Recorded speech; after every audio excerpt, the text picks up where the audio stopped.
Ya, perkenalkan, nama saya Said Umar Abraham dengan NIM 121210057.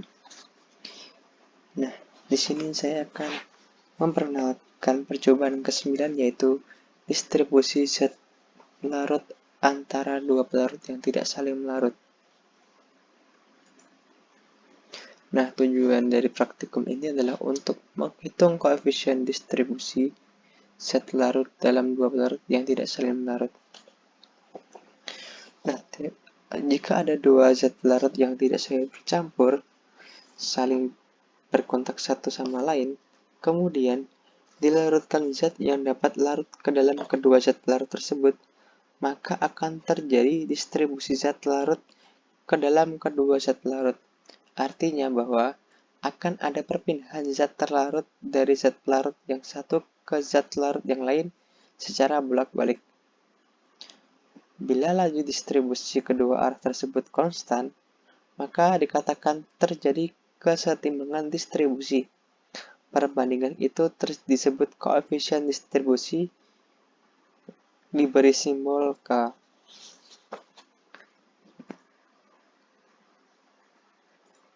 Nah, ini adalah alat dan bahan dari praktikum ini. Alatnya adalah corong pemisah, yang kedua labu Erlenmeyer, yang ketiga gelas ukur, yang keempat pipet kondok, yang kelima pipet tetes, dan bahannya adalah satu, larutan asam asetat 1N, kedua larutan NaOH 0,1N, yang ketiga kerosin, yang keempat aquades, yang kelima indikator PP. Nah, cara kerjanya seperti ini. Yang pertama itu membuat larutan asam asetat 1, 0,8, 0,6, 0,4, 0,2 N sebanyak 50 ml. Nah, itu tuh melarutkannya kalau membuat larutan 0,2 N, 0,4 N, 0,6 N, dan 0,8 N itu digunakan cara pengenceran, yaitu dengan menggunakan asam asetat 1N diencerkan sampai 0,2 N, 0,4 N, 0,6 N, dan 0,8 N. Kalau membuat larutan 0,2 N itu dengan menggunakan asam asetat 10 ml dimasukkan ke dalam labu ukur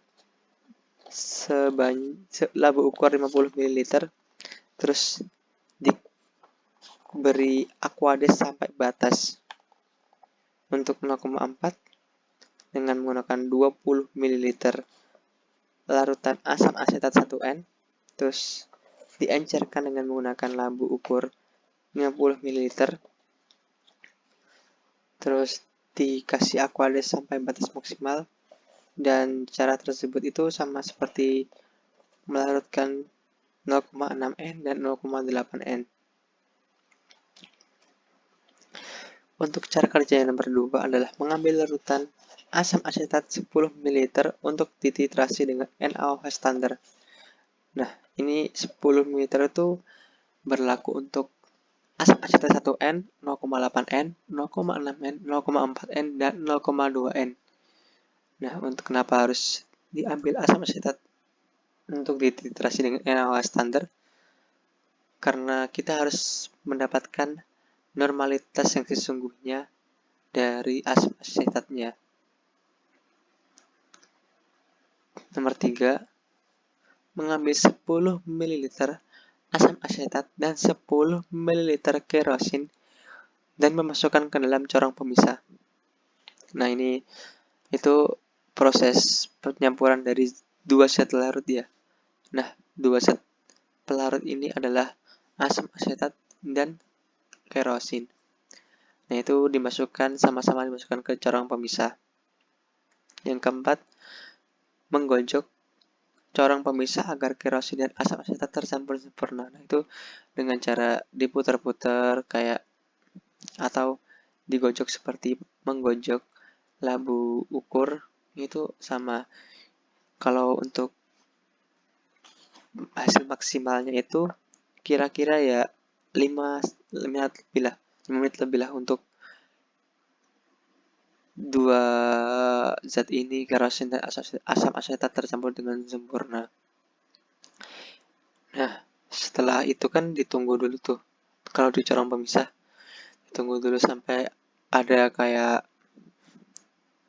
perbedaan ada batasnya itu. Ada batas antara dua pelarut atau dua zat atau juga dua cairan lah yang di dalam corong pisah tersebut. Nah, itu dipisahkan dengan cara dibuka kerannya, diambil yang bawahnya, yang di atas itu korosin, yang di bagian bawah itu asam asetat. Kenapa kok asam asetat berada di bawah? Karena densitasnya itu lebih besar daripada kerosin. Nah, ini gambar bahannya kerosin dan asam asetat. Nah, setelah itu dipisahkan itu, asam asetat yang sudah dipisahkan dari kerosin dititrasi dengan NaOH standar ya. Nah, proses titrasi itu seperti ini.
Nah, ini adalah hasil dari titrasinya. Kira-kira itu adalah berwarna merah muda. Kenapa kok berwarna merah muda? Karena ada indikator PP sebelum dititrasi dengan NaOH. Kenapa harus dikasih indikator? Karena untuk petanda bahwa larutan tersebut itu sudah standar lah.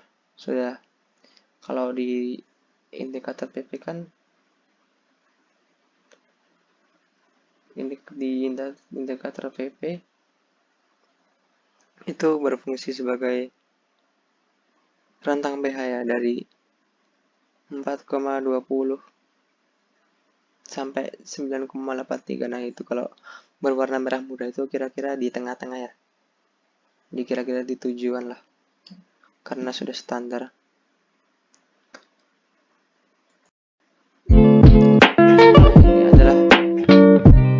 Ini adalah proses penggojokan dari kerosin dan asam asetatnya ya.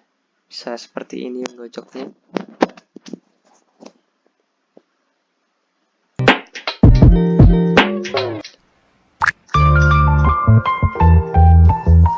Nah, digojok seperti ini tuh kira-kira 5 menit lah.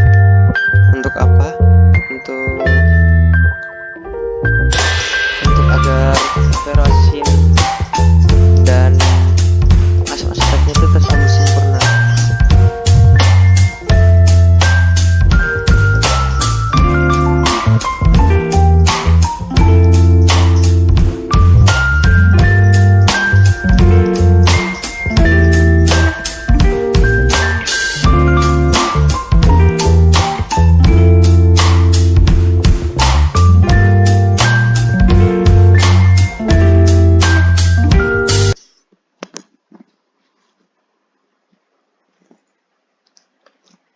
itu tadi adalah proses praktikum dari acara ke-9,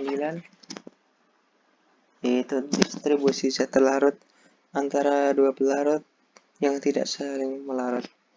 Terima kasih. Dari saya apabila banyak kurangnya. Wassalamualaikum warahmatullahi wabarakatuh.